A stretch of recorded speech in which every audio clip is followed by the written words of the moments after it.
Pero la mayoría de las preguntas tienen que ver justamente con la homosexualidad y el evangelismo, cómo acercarnos a las personas en esta condición. Entonces yo creo que ya podemos comenzar a responder. Si, ahora sí se escucha. Si leemos el capítulo 1 de Romanos, el apóstol Pablo nos dice que la razón por la cual necesitamos predicar el evangelio es por causa de la ira de Dios. Normalmente las personas comienzan el evangelismo con el amor de Dios. Dios te ama y tiene un plan maravilloso para ti. Pero el mensaje de la Biblia no comienza así. El mensaje de la Biblia comienza diciendo: porque la ira de Dios se revela desde el cielo contra toda impiedad e injusticia de los hombres que detienen con injusticia la verdad. Y ahí Pablo revela cómo el hombre, en sentido general, la humanidad, ha cambiado la verdad de Dios por la mentira, honrando y dando culto a las criaturas antes que al Creador. Y Pablo muestra en Romanos 1 que la homosexualidad no es otra cosa que una consecuencia de esa actitud del hombre de detener con injusticia la verdad. Al perder el parámetro, el hombre llega al punto de la homosexualidad. Pero ¿por qué esto es importante? Porque Pablo no está diciendo en Romanos 1 que la ira de Dios se revela contra la homosexualidad de los seres humanos, se revela contra la impiedad, contra la injusticia. Y el evangelio de Jesucristo es para todo pecador, para cubrir toda clase de injusticia. Entonces yo no comenzaría a hablar con un homosexual, probablemente no comenzaría a hablarle directamente del pecado de la homosexualidad, sino convencerlo de que él es un pecador independientemente de su inclinación sexual. De hecho, usualmente yo cuando comienzo a predicar el evangelio con alguien sin saber si es heterosexual, si es homosexual, yo siempre le pregunto, le digo: mira, hay solo dos cosas que son seguras en la vida, según Benjamin Franklin: la muerte y los impuestos. Ahora, hay países como los nuestros donde podemos evadir los impuestos, pero en ningún país se puede evadir la muerte. La pregunta es: ¿tú sabes qué pasaría contigo si te mueres? Y a partir de ese momento la persona comienza a hacer todo tipo de respuestas. Bueno, yo creo que yo no he sido tan malo. Y yo lo que tomo es los dos mandamientos más importantes: amarás al Señor tu Dios con todo tu corazón, con toda tu alma, con toda tu mente, con todas tus fuerzas, y al prójimo como a ti mismo. Y le muestro que todos nosotros violamos esos dos mandamientos todo el tiempo. Así que nosotros somos muy pecadores. Y eso independientemente de si es homosexual o si es heterosexual. Ahora, ya si la persona me saca el tema directamente de que es homosexual, yo le mostraría por la Biblia que la homosexualidad es pecado.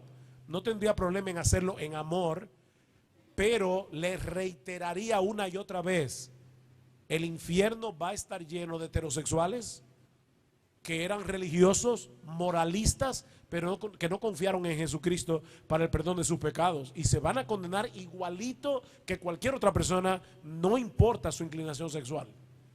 Entonces yo creo que es importante que nosotros mantengamos el mensaje del evangelio, recordando que Cristo vino a salvar y a buscar lo que se había perdido, y hay muchas formas de perderse, no solamente a través de la homosexualidad y el lesbianismo. Opino, Sí, sí, usualmente cuando me hacen esa pregunta me preocupa un poco, porque me viene en la forma: ¿cómo me acerco con un homosexual para compartir el evangelio? Y yo creo que allí, en esa duda, quizás es una muestra del problema que tenemos en la iglesia en nuestro siglo.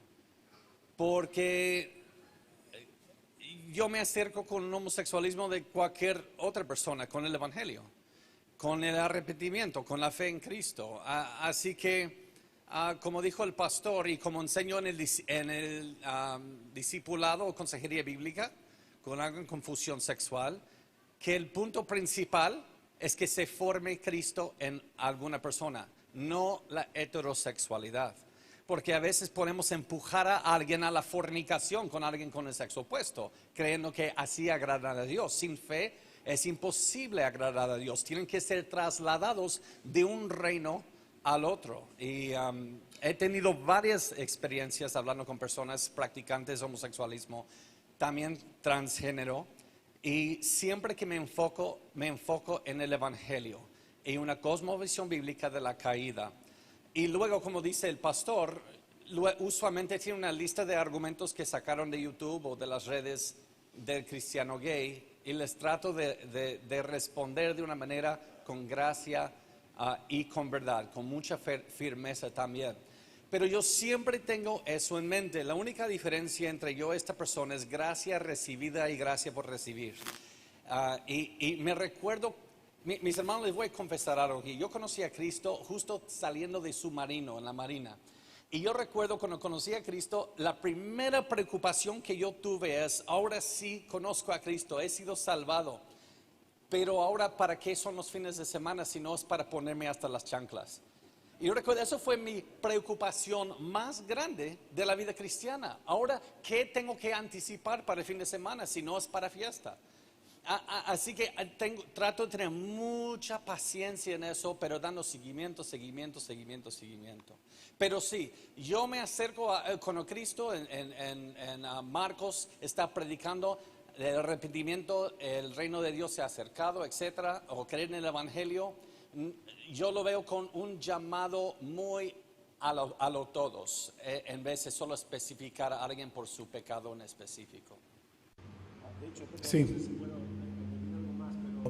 Volviendo de nuevo a Romanos capítulo 1, Pablo no solamente habla de que la mente depravada lleva al hombre a la homosexualidad y al lesbianismo, sino que dice, estando llenos de toda injusticia, maldad, avaricia, malicia, envidia, homicidios, pleitos, engaños, malignidad, chismes, son detractores, aborrecedores de Dios, insolentes, soberbios, jactanciosos, inventores de males, desobedientes a los padres. Wow, o sea, la lista que Pablo menciona luego de haber hablado de la homosexualidad es increíblemente amplia. Y Pablo está diciendo, todas esas son consecuencias del hombre haberse olvidado de Dios. Y todos van camino al infierno, al mismo infierno. Hay una palabra que une a la mayoría de las preguntas, y ¿cómo me acerco sin ofender? Debemos ir pensando en que no debemos ofender, y los pregunto porque estoy pensando en el dicho, bueno, la verdad no ofende, con la verdad no ofendo ni temo. Está esa, no ofendo ni temo. Te lo voy a decir aunque te duela, aunque te ofendas, porque eso es lo que debo decirte. La mayoría de las preguntas tienen esa palabra. ¿Cómo se lo digo? ¿Cómo le muestro el evangelio sin que se sienta mal, sin que se ofenda? Yo no creo que nosotros podamos presuponer que vamos a predicar la verdad y que nadie se va a ofender. La verdad ofende, aún a veces hasta en la misma iglesia. Pero yo no predico para ofender. Yo predico la verdad en amor y muestro la gracia de Dios en Cristo. Lamentablemente, muchas personas no saben predicar con gracia la gracia. Nosotros debemos predicar con gracia. Dice Pablo, sea vuestra palabra sazonada con sal. O sea, yo no predico para ofender, pero lamentablemente yo no puedo ser tan iluso de creer que voy a predicar la verdad y que alguien no saldrá ofendido, y ahí ya no tenemos nada que hacer. Yo creo que el hecho de tratar a las personas con amor puede a veces acallar esos ataques malignos que se hacen contra los cristianos, porque nos ven amando. Pero predica la verdad y predícala en amor. Vas a ofender, pero procura que la gente sea ofendida por la verdad y no por el tono con el que tú lo predicas. Sí, quizás hay más, pero sé de 3 lugares en el Nuevo Testamento que dice que Cristo es transliteración en escándalo. En Mateo 11, en Lucas 7, cuando Juan el Bautista está teniendo un decaimiento en su fe, y bienaventurado él que no hay escandaliste o escándalo en mí, escándalo, como decimos en español hoy. También Pedro dice que él es roca que hace caer, un escándalo, pero precioso para nosotros. Así que Cristo o va a ser precioso o va a ser un escándalo para cada persona. Entonces, el preocuparme que se ofenden no creo que es la meta correcta, sino que no se ofenden por mi carne, por mi culpa. Deja que Cristo sea la roca, porque bendita roca caer sobre él y luego que él te concede arrepentimiento después. nuevamente, solo como son jóvenes, les estoy dando ejemplos. Un joven que se llama Sean Burden en el ejército invitaba a mi esposa y yo, mi esposa muy religiosa de Zacatecas, México, no tengo que dar más detalles. Pero y yo, como agnóstico, pero no me importaba. De hecho, no me gustan esas palabras agnóstico. Son palabras suaves para decir un pecador, no más. Yo, un pecador miserable. Y yo recuerdo ese aleluyo, Sean Burden nos invitaba y me calaba mucho porque me compartía de Mateo 7. Porque yo decía, yo soy cristiano porque no soy musulmán, no soy budista. Yo crecí en South Carolina, todos somos cristianos allí, pero no seas tan legalista conmigo. Yo le decía cosas así y él me compartía con la Biblia y recuerdo, me calaba. No todo el que dice Señor, Señor. Y me dolía y me enojaba con Sean, pero él no me estaba ofendiendo. La palabra de Dios, yo estaba ofendiendo la santidad de Dios y su palabra me estaba calando. Iba a tardar 2 años para que Dios me concediera el arrepentimiento y la fe. Así que se ofenden está bien, pero que se ofenden sobre la roca de Cristo, no la patota de Joe Owen. Muy bien, les propongo pasar a un siguiente grupo de preguntas. Tiene como 2. La primera es, si conozco a una persona transgénero que me pide llamarle con sus pronombres asumidos, ¿debo hacerlo o debo llamarlo como realmente se llama? Pregunta que yo dije que lo alcancé a ver y dije, esta es una que tenemos que tener cuidado. Otra, pero hay otra igual, pero la guardé para que no fuera tan fuerte el... Ok, quiero tener cuidado con esto porque aquí es donde si respondo de una manera, un joven o alguien puede salir y quererlos ofender. Los ve cruzando la calle. Hola tú que eres un él. Y provocar, y eso no creo que es para la gloria de Dios. Así que con lo que voy a decir, no vayan a enojarse conmigo después o echarme la culpa, ¿ok? Siempre y cuando tienes la gloria de Cristo en mente, que tú eres salvo por la gracia, no eres nada mejor, yo vengo en el nombre de Jesús. Santificad a Dios el Señor en su corazón primero. Yo no vengo en el nombre de teísmo ni argumentos filosóficos que demuestran a Dios. Yo vengo en el nombre de quien murió por mí. Y yo no puedo despreciar el lado funcional. Mayormente yo veo en Génesis 2, retirado por Pablo. En Génesis 2 el lado funcional, de la manera que Dios se quiere glorificar a través del aspecto funcional del imago Dei entre hombre y mujer, de una manera que se complementa. Yo no puedo escupir en eso para quedar bien con esa persona. No puedo. Yo no puedo ser pragmático ahí. Pero yo tengo cuidado con eso porque no quiero que alguien diga, ahora me siento justificado y salir a insultar. Así que eso es donde estoy yo en eso. Dios creó la mujer de una manera en que ella representa la sumisión en la creación, que tiene el rol de Cristo al Padre, como se somete a Él, sin perder el aspecto estructural de valor intrínseco, como en Génesis 1, hombre y mujer, Dios Hijo, Dios Padre, esencialmente mismo valor, pero en funciones de subordinación. Y también la función del hombre. Así que yo veo, no soy dualista. La teología, el lado espiritual y lo material, la biología, son inseparables. No podemos ser dualistas. Nos están prestando para un movimiento gnóstico cuando vamos en esa dirección. Así que gonadales, cromosomas sexuales, todo lo que hace una mujer también con la función en el imago Dei no se pueden separar. Así que yo no puedo someterme a eso y decirle él a una ella, por esa razón teológica. Yo pienso igual, exactamente igual, y quisiera solamente recalcar que una de las tácticas del movimiento de la ideología de género es precisamente manejar el lenguaje. O sea, que no es simplemente, no son meras palabras, hay algo más detrás de las palabras, hay un significado, y nosotros debemos ser veraces. Todo lo verdadero es lo que debemos amar. Y lo cierto es que es un él, no es un ella. Ahora, es como decía Joe, hay maneras en que yo puedo decirle a una persona, no me pidas a mí que yo te trate como, o sea, en ese tono, y la voy a ofender, o lo voy a ofender. Pero yo puedo decirle a una persona, mira, fulano, perdóname, yo te voy a tratar, te voy a hablar asumiendo que eres un varón, pero no te quiero molestar con eso, simplemente quiero que hablemos y que eso no sea un problema, pero yo quiero que sepas que cuando te use los pronombres masculinos, no le estoy haciendo para molestarte. Y si se lo digo en un tono amable, puede ser que se ofenda como quiera, pero yo estoy tratando de que no se ofenda, sino que pueda aceptar el mensaje. Pero las palabras son importantes, muy importantes. Y no conozco el contexto, pero muchas veces, por lo que dice, me pide. No está luchando, la persona que pregunta no está luchando en cómo lo llamo.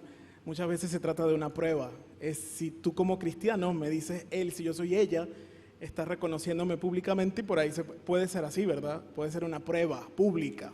Es posible, pero recuerden que no siempre el perdido está listo para que se le predique el evangelio. Y yo sé que esto puede sonar extraño, pero la Biblia dice, no le eches las perlas a los puercos. Hay momentos, y no me refiero solamente a los homosexuales, eso puede aplicarse a muchos grupos diferentes. El punto es que hay ocasiones en que cuando alguien está por provocar, predicar el evangelio tal vez no es lo más sabio. De hecho, cuando yo veo a alguien provocador, trato por todos los medios posibles de buscar el momento en que esa persona esté a solas, porque el provocador le encanta provocar cuando está en grupo, pero a veces cuando tú puedes tomarlo a solas, tal vez eso pueda permitir una conversación significativa con esa persona. Yo, siendo nuevo creyente, cometí muchísimos errores por causa de eso, hablando con personas provocadoras, y me metí en problemas que ahora me avergüenzan. Yo recuerdo tener un profesor en la universidad que cuando yo comencé a predicar, yo tenía apenas como 3 o 4 meses de convertido. Estaba todavía casi saliendo del mundo, y este profesor, cuando yo le quise hablar del evangelio, me dijo delante de toda la clase, ¿y qué tú me dirías a mí en ese mismo tono si yo te digo que yo no creo en Dios? Y yo, joven al fin, con 18 años de edad, le dije, no me extrañaría porque en el Salmo 14 dice que dice el necio en su corazón que no hay Dios. Yo no creo que esa sea una forma respetuosa de hablarle a un profesor en la universidad, ni fue una forma sabia tampoco. Entonces yo no estoy presentando esto como un ejemplo, sino como un anti-ejemplo. No lo sigan. Esa no es la forma de hacerlo. Sin embargo, años más tarde, muchos años más tarde, yo fui a dar una conferencia sobre la posmodernidad y ese profesor estaba ahí sentado. Y pude escucharme con otros oídos, porque cuando yo tenía 18 años me dijo, tú no me pasas esta materia. Y se la pasé, pero en C. No sé si aquí se usan esas letras, pero la pasé ahí como por fuego, por mi insolencia, porque fue una insolencia. Habla usted de posmodernidad y sé que esta pregunta le va a gustar. ¿Cómo responder objetivamente a las preguntas que hacen las personas sabiendo que estamos en una era subjetiva total? ¿Cómo respondo a esos temas? Me gustó los ejemplos que usó en su última ponencia. He estado en algunos debates ya, especialmente en Sudamérica, en la Universidad Nacional de Colombia, 2 en Perú, y eso siempre es lo que viene al tema. Y usted lo mismo que dice el pastor, por eso, pero ahora yo veo que ya lo han modificado muchos. No solamente dicen ahora la verdad no es absoluta, todo es relativo, al cual yo respondo igual, entonces estás absolutamente seguro de eso, les digo. Y si estuviera en tu clase de biología evolucionaria, porque fue una profesora de eso, me darías una buena nota si no concuerdo contigo. Si cada cabeza es un mundo, mi mundo quizás es distinto al tuyo. Pero ahora lo modificaron un poco, decir, pero concuerdo que pueden existir verdades absolutas, me dijo una. Pero no hay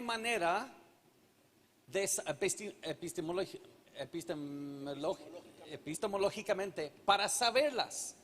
Al cual responde entonces, ¿cómo supiste eso? ¿Cómo llegaste a saber eso? Y luego les doy un ejemplo. Si tú aquí sales en Guadalupe, Guadalupe, México, cruzando la carretera y dices que no creo en automóviles, el automóvil te va a tropezar aún. Así que dichoso él que se moldea la realidad, no en la que está en su cabeza.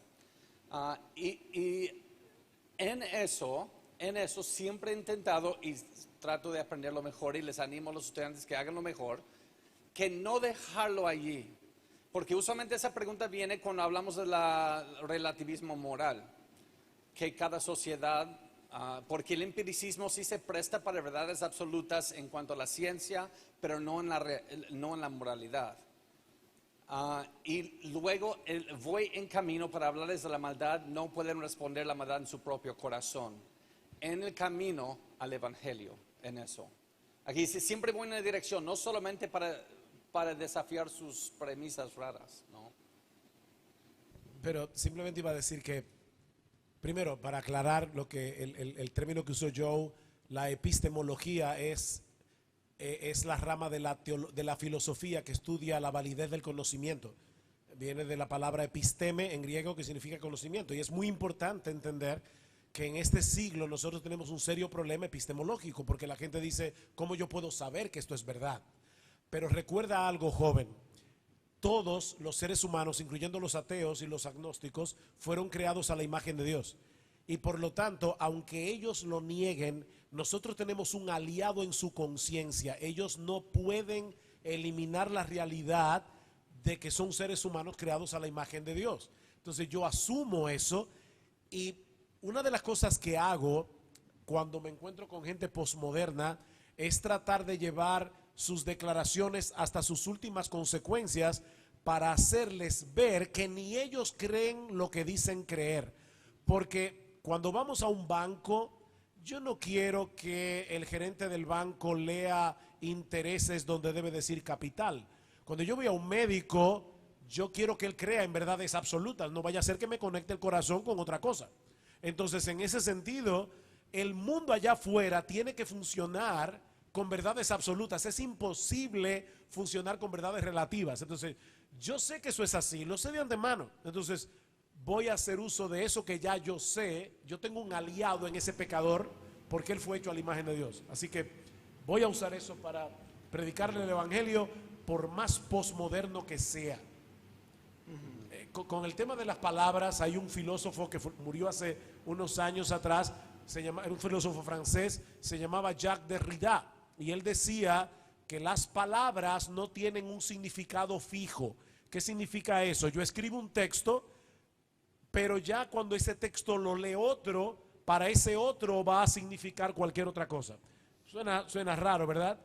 Si yo tuviera chance de hablar con ese señor, le hubiera dicho, excúsame, tú me estás escribiendo un libro para convencerme de que las palabras no tienen un significado fijo, pero para tú poder convencerme de eso, tú estás escribiendo palabras con un significado. En otras palabras, otra vez, esta cinta se autodestruirá en 5 segundos. Esta filosofía se destruye a sí misma. No se dejen amedrentar cuando una persona suena inteligente. Y de hecho, ni siquiera cuando es inteligente. Porque muchas personas inteligentes están dentro de ese grupo que Pablo dice que detienen con injusticia la verdad. Pablo no está hablando solamente de gente bruta. Hay un montón de personas inteligentes que detienen con injusticia la verdad. Entonces, predícales la verdad, que el Espíritu Santo va a usarla para convencer a los pecadores. Yo puedo decir algo personal. Joe habló de su conversión. Yo me convertí cuando tenía 17 años de edad, casi 18 años de edad, y cuando yo oí el evangelio por primera vez, yo no creía absolutamente en nada. Para mí el ser cristiano era la cosa más estúpida que una persona podía hacer en el planeta. Sin embargo, fui a una iglesia, escuché el evangelio, me chocó lo que escuché, le pedí a Dios que si Él me estaba escuchando, que me mostrara la verdad. Eso fue un sábado en la noche. El domingo en la mañana llamé a una amiga para decirle, ¿me quieres acompañar a una iglesia donde están predicando la palabra? Y me fue bien porque esa amiga y yo cumplimos 40 años de casado en este mes de noviembre.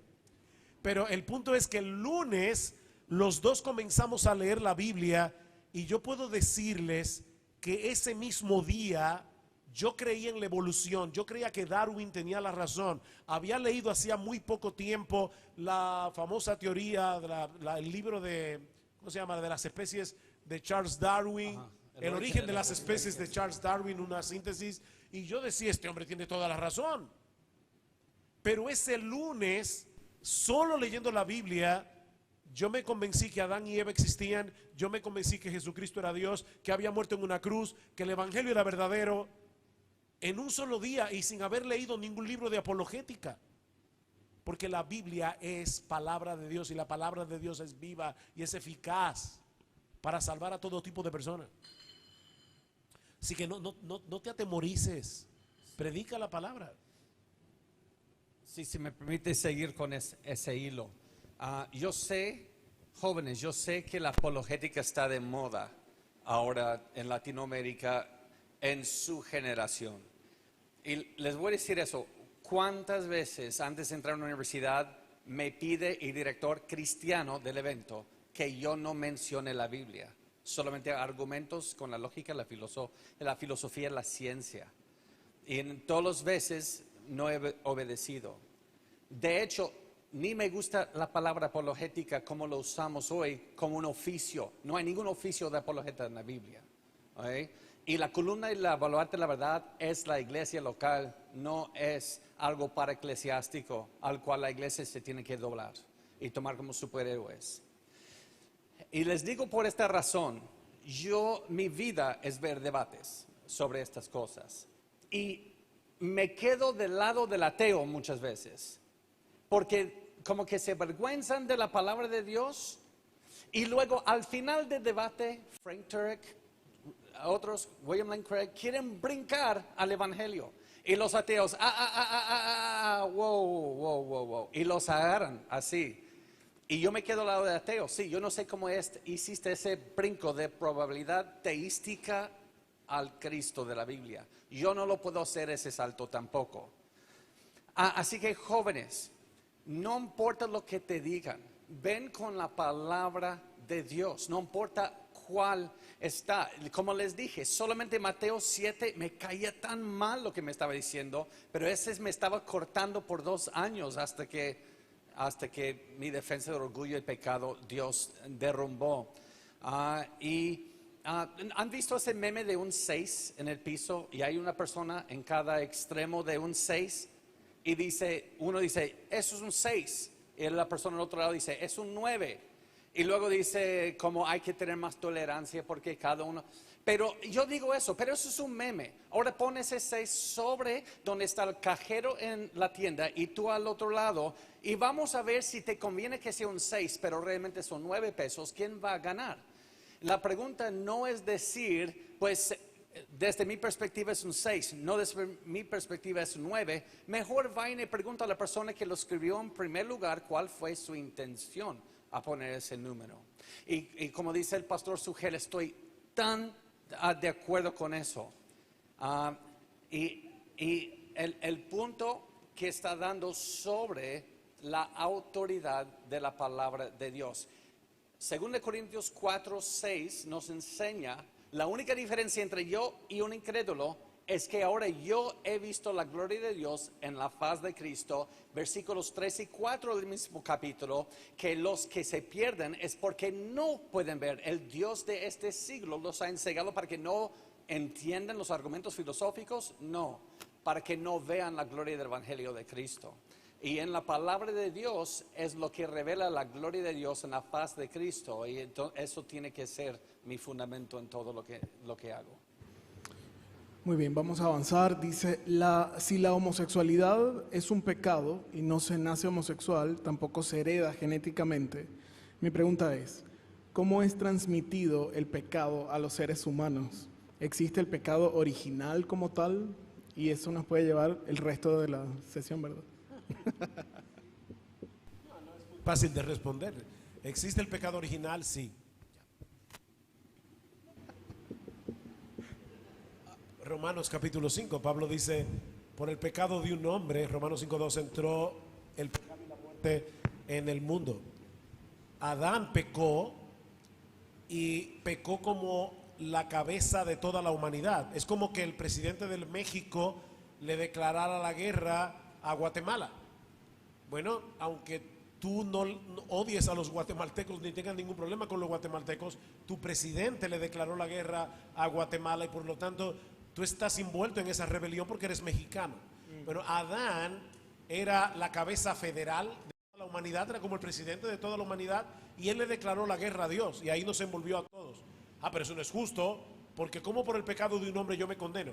Bueno, porque tú no solo te condenas por el pecado de Adán, sino también por tu propio pecado, porque al Adán y Eva pecar, entonces dos padres pecadores engendran hijos pecadores. Así que tú no solo te condenas por el pecado de Adán, sino también por tu propio pecado. Ahora déjame decirte, el hecho de que Adán haya sido la cabeza de toda la humanidad es una buena noticia, porque nuestra salvación depende de otra cabeza, el segundo Adán, que es Jesucristo. Así que Pablo dice, por el pecado de un hombre toda la humanidad quedó condenada, pero fue por la justicia de un hombre que todos los que creen pueden ser salvos. Entonces, gracias al Señor que hay una cabeza federal, una que era Adán y la otra era que era Jesús. Así que existe el pecado original, sí. Todos nacemos siendo pecadores. Salmo 51, David dice, en pecado me concibió mi madre. Y eso no quiere decir que el acto sexual que lo concibió fuera pecado. Lo que el texto dice es, pecador me concibió mi madre. En los salmos dice que el impío se apartó de Dios desde la matriz. O sea que a un bebé cuando nace, eso quizás todavía no se ha manifestado, pero lo que tenemos en la mano, aunque parezca un angelito, en realidad es un impíito que algún día va a sacar las uñas cuando comienza a crecer, porque es un pecadorcito que necesita un gran salvador, igual que cualquier otro. Así que existe el pecado original, sí existe el pecado original, pero en cuanto a la homosexualidad pasa como con cualquier otro pecado. O sea, definitivamente hay muchas variables que pueden llevar a un joven o a una joven a la homosexualidad. Lamentablemente muchos homosexuales cuentan historias terribles de cómo fueron abusados de niños y nosotros otra vez debemos simpatizar con el dolor y con esas historias. Hay muchachas que se fueron por el camino del lesbianismo porque sufrieron mucho en manos de hombres y ellas dicen, bueno, tal vez si me voy con una mujer me trate de otra forma. Pero si ellas ven el dolor de nuestro corazón por su dolor, nosotros podemos predicarles el evangelio y hacerles ver que como quiera la verdad de Dios no ha cambiado, independientemente de la historia trágica que nosotros tengamos detrás. Hermano. No, no sé qué más se puede agregar. Creo a que uno eso. entiende mucho esto cuando tiene hijos. ¿Cómo? Uno entiende mucho la respuesta de esta pregunta cuando uno tiene hijos. Sí, el Señor. Cuando uno no lo, pero sí. cuando tiene 6 meses y tú dices, ¿cómo? ¿De dónde? Sí, el Señor nos ha otorgado 6 hijos y la mayor tiene 20 años y el menor 11 y hemos visto de todo ya. Pero veo en Romanos 5:12 a creo 17-19, una y otra vez Pablo reitera que la interpretación de Romanos 5:12, por cuanto todos han pecado, no está hablando de nuestro pecado en Adán, no nuestro propio pecado allí. Así que por una sola transgresión todos somos condenados. Pero en Apocalipsis yo veo que todos los que son lanzados al lago de fuego menciona la manera que practicaron su pecado.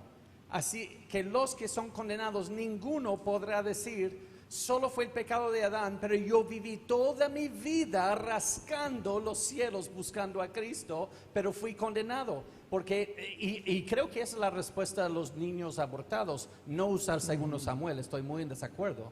Que David no está hablando de eso ahí. Pero yo respondo a los niños igual por eso. Perdón, no estoy cambiando de tema. Pero el punto es, aunque Romanos 5:12, por la cabeza federal de Adán somos perdidos, Apocalipsis dice, pero todos los que son lanzados del fuego vivieron gozosamente ese pecado en su vida. Pero eso no es para hablar si Dios es justo o no, eso es para decir cómo es justo que me salvó entonces, porque yo nunca lo busqué. A mí me encantaba vivir en mi naturaleza pecaminosa y nadie puede venir al Hijo si el Padre no lo trae. ¿Qué vio en mí para que me trajese a Cristo? Y Efesios 1 dice, por el puro afecto de su voluntad. Así que Dios vio algo en el ministerio que yo daría para su reino que le valió la pena salvarme, solo por el afecto de su voluntad. Entonces eso me da una postura de adoración ante Dios al ver que Él mejor se hubiera eliminado toda la raza humana, pero está intercediendo y salvando a unos que ni lo buscaron primero.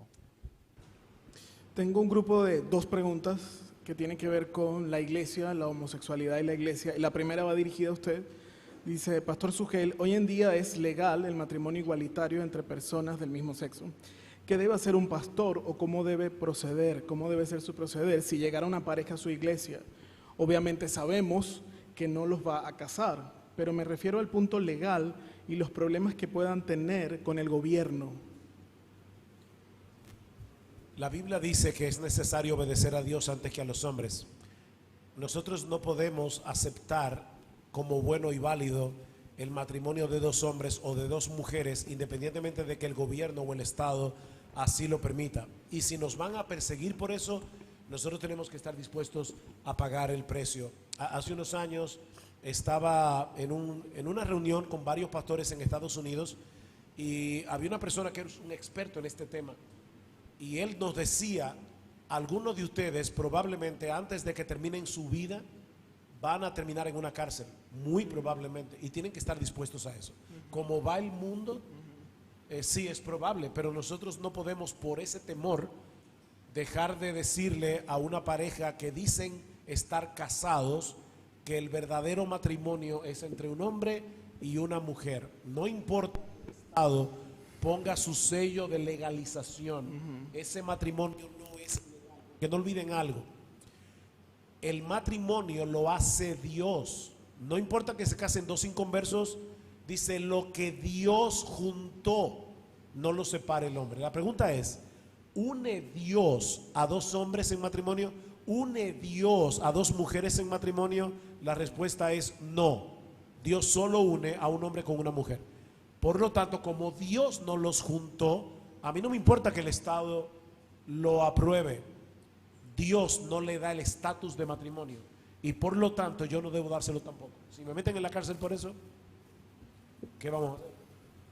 No sé si quiera decir algo más. Estoy debatiendo si lo digo. Voy a aprovechar, voy a pedir la opinión del pastor sobre una teoría que tengo. Ok. Ya que hay puedo estar equivocado, voy a dejar que me exhorte en frente de todos. Ya que hay una huella teológica en toda la vida humana, y somos espejitos de Dios, por decir, reflejando, y Efesios 5 nos enseña que la manera heterorelacional que es el matrimonio tiene una manera de reflejar soteriológicamente Cristo y su iglesia. Si yo uso la palabra matrimonio, y peor aún si yo soy oficiando una boda de eso, yo me convierto en falso maestro, porque hombre con hombre representaría a Cristo con Cristo, y eso es deísmo, donde no hay condescendencia con la iglesia. Y mujer con mujer sería iglesia con iglesia, donde es salvación por obras sin Cristo. Así que yo me vuelvo en una manera de falso maestro. Totalmente de acuerdo. El matrimonio fue diseñado para llegar a ser una parábola viviente del Evangelio, una parábola viviente de la relación de Cristo con la iglesia. Y como dice Joe, el matrimonio de 2 hombres, de 2 mujeres, digo, aparte de que la palabra matrimonio tampoco se debe usar en ese contexto por lo que significa la palabra matrimonio en sí. De hecho, es interesante notar que aunque la humanidad ha practicado la homosexualidad a través de casi toda su historia, esta es la primera generación de toda la historia humana que ha pretendido que haya matrimonio homosexual.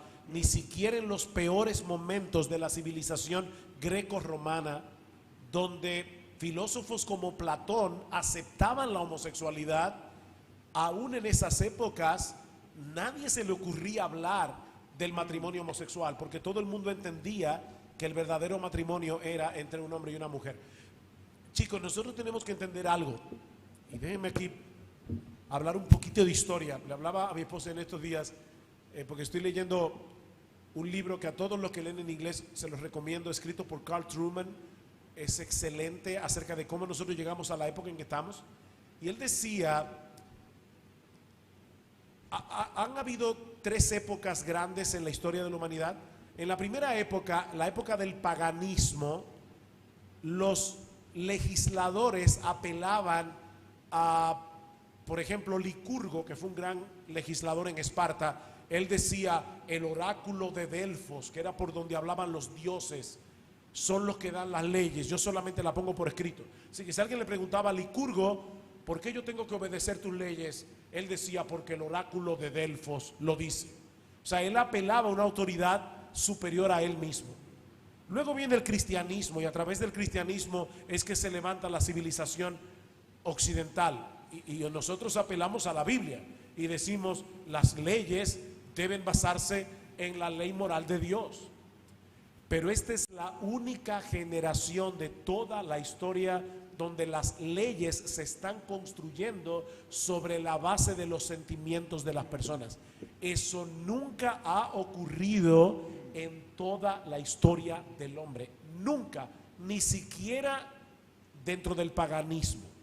Así que nosotros estamos viviendo una época muy extraña en ese sentido. Ahora, no por eso crean que ha habido un pasado de oro y que nosotros estamos viviendo una época terrible. El mundo siempre ha sido terrible desde que el pecado entró en el mundo. Y los cristianos de todas las épocas han tenido que luchar con un montón de problemas. Así que no tengan nostalgia por el pasado, porque no importa la época a la que tú mires, es un pasado dañado por el pecado. Nosotros tenemos nuestros propios problemas. En esta época los cristianos del siglo XX tenían los suyos, y así a través de toda la historia de la humanidad. Pero es indudable que esta es una época en la que los legisladores están legislando sobre la base de los sentimientos de las personas y no sobre bases objetivas que trascienden al individuo. Y la segunda pregunta de este grupo dice, ¿es sano para la iglesia que una persona homosexual o afeminado que es visita frecuente de esa iglesia forme parte activa de algún ministerio de la iglesia? Perdón, la pregunta es si una persona visita frecuentemente la iglesia, que es homosexual y que participe en el ministerio. Dice que visita frecuente que forme parte activa de algún ministerio de la iglesia. No miembro, El visita. pastor va a responder. ¿Y qué tal si el individuo no es homosexual, pero es un adúltero y vive de mujer en mujer y visita frecuentemente la iglesia? ¿Debemos nosotros por eso dejarlo en un ministerio? O si es un borracho, está todo el tiempo, se emborracha, menos los domingos llega sobrio a la iglesia. ¿Qué hacemos con él? Es que ninguno de los 3 casos, ni el homosexual, ni el adúltero, ni el borracho, se han arrepentido de sus pecados, y nosotros no debemos ni siquiera darle la membresía, no el ministerio.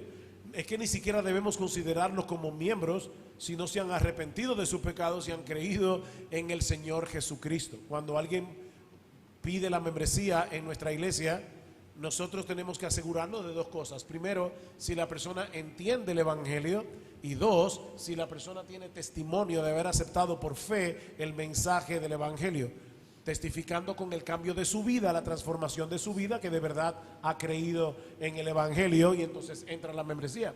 Y una vez entra la membresía, puede ser parte de cualquier ministerio, pero tiene que haber arrepentimiento, tiene que haber la intención expresa de divorciarse de su vida de pecado, cualquiera que sea su vida de pecado, para seguir al Señor Jesucristo. Entonces, una persona que sigue practicando la homosexualidad, evidentemente no se ha arrepentido, y por lo tanto, no importa lo que diga con su boca, va camino al infierno. Mateo 7, no todo el que me dice Señor, Señor, entrará en el reino de los cielos, sino el que hace la voluntad de mi Padre que está en los cielos. Sí, otra cosa de eso trae a mente es, tenemos una actitud aquí en México, entre muchos hermanos, que la membresía es algo norteamericano, pero luego, ¿cómo vas a disciplinar? Si alguien puede decir que sigue visitando así. Y solo quiero hacer un breve resumen de Mateo 18. El más pequeño entre ustedes, luego da la parábola de la oveja descarriada. No es la misma que da en Lucas sobre la oveja perdida. Eso es 9 meses después, ante los fariseos en otra ciudad. Pero la oveja descarriada, en Mateo 18, él da a sus discípulos y está hablando de un hermano en la fe, cómo ir tras de ellos, pero luego cómo responder si no reaccionan después.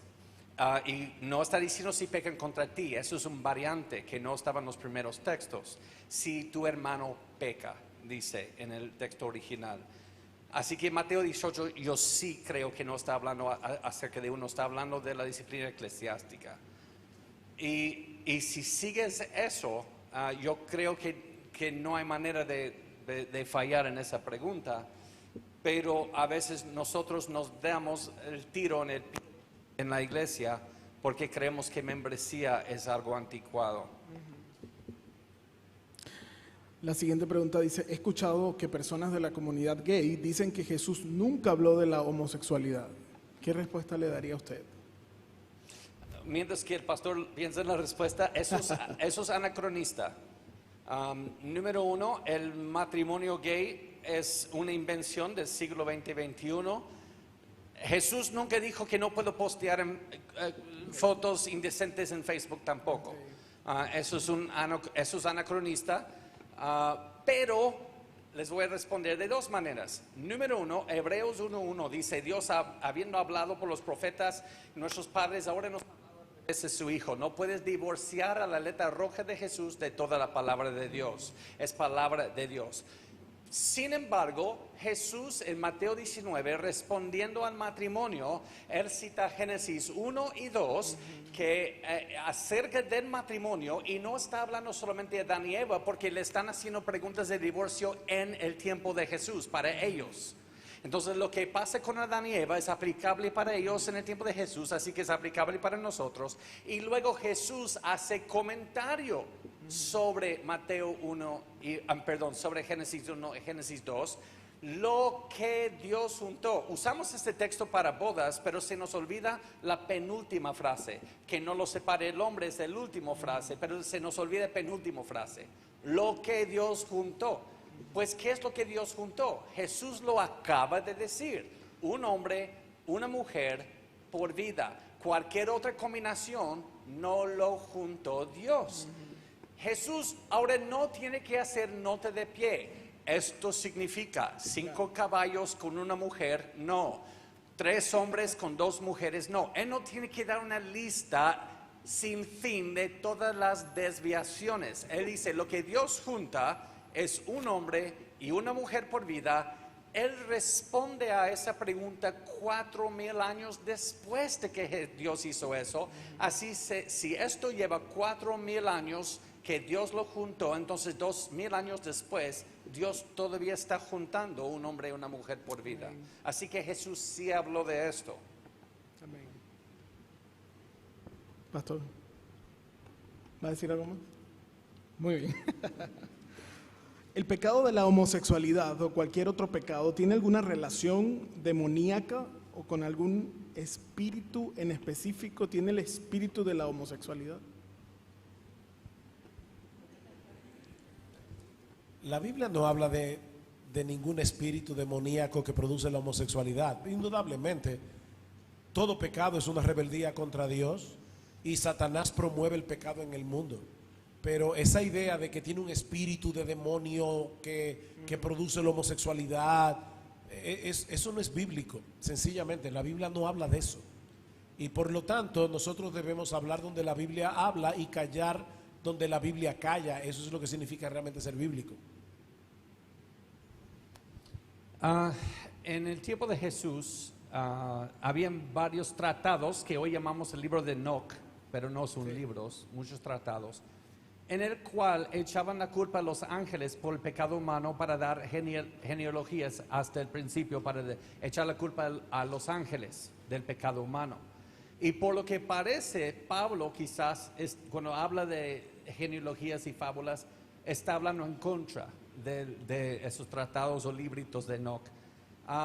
Así que hoy también el decir hay un espíritu sobre Monterrey pues mira, Hechos 2 me dice a mí, y perdón que tengo que entrar en la escatología, Hechos 2 me dice a mí que todas las promesas davídicas del trono de David se cumplieron en la resurrección de Jesús. Y Cristo, Rey Jesús, no Jesús crucificado, triste, sangriento. Rey Jesús está reinando en este momento, en la fase inaugurada del reino, y Él volverá.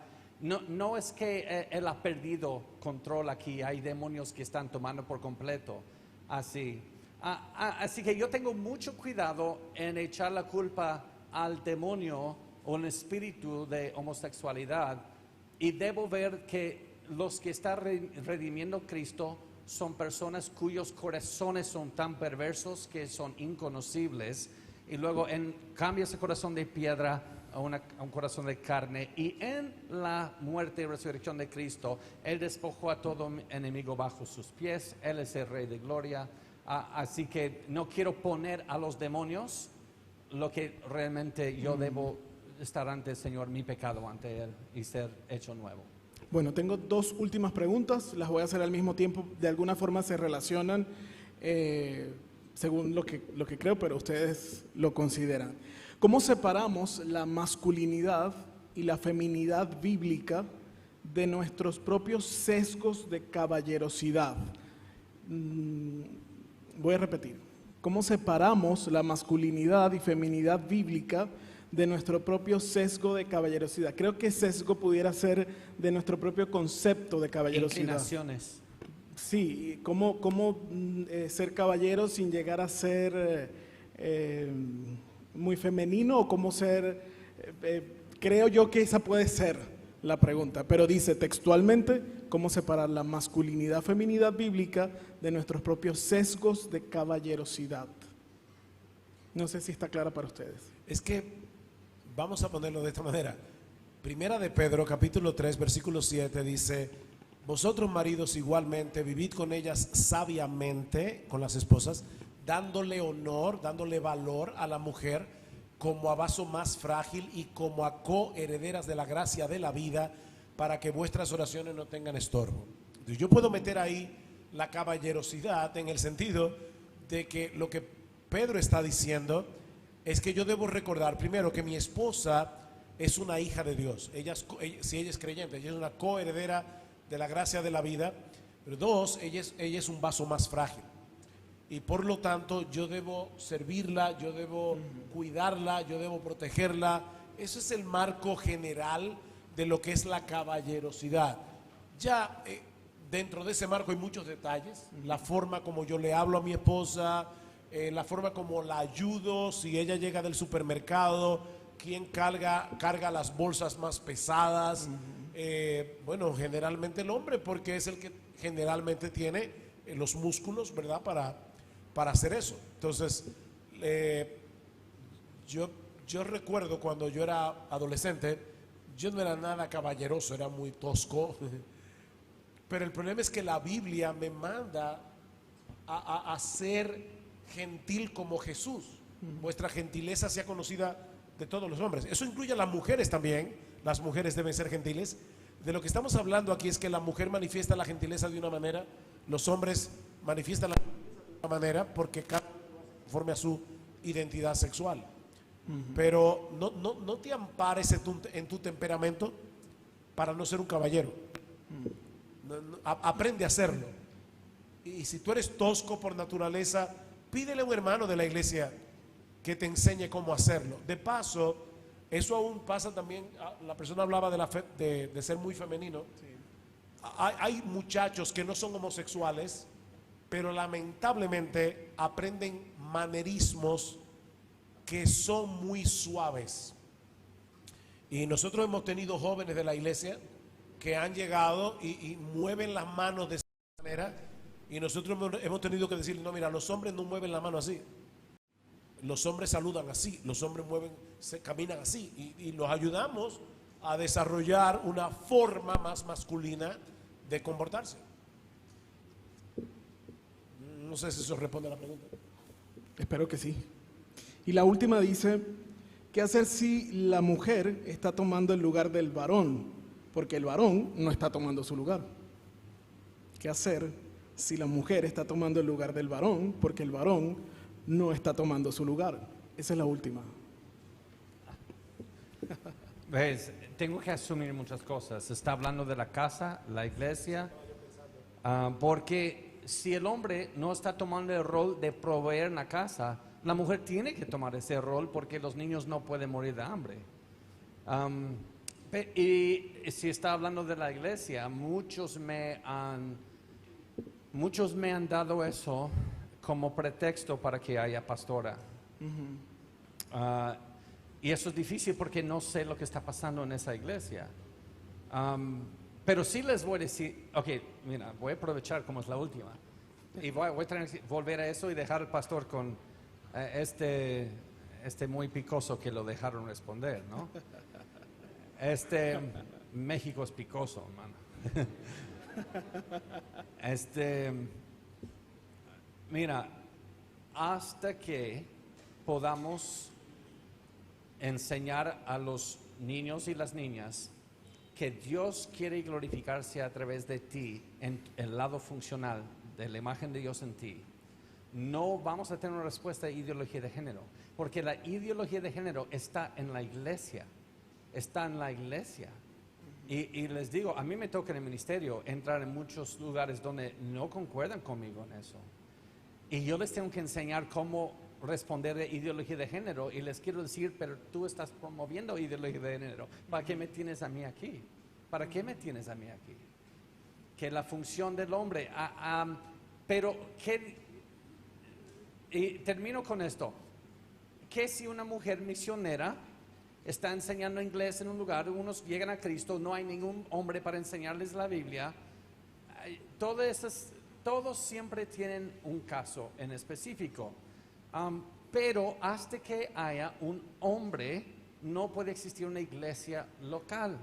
Puede ser un grupito y que están buscando un hombre, me imagino, pero no una iglesia local. Pablo habla a las mujeres en cuanto a cubrirse la cabeza, que no creo que está hablando de una tela, está hablando de arreglarse el pelo, según Sam Waldron, y estoy de acuerdo con él, está tomando la Septuaginta allí.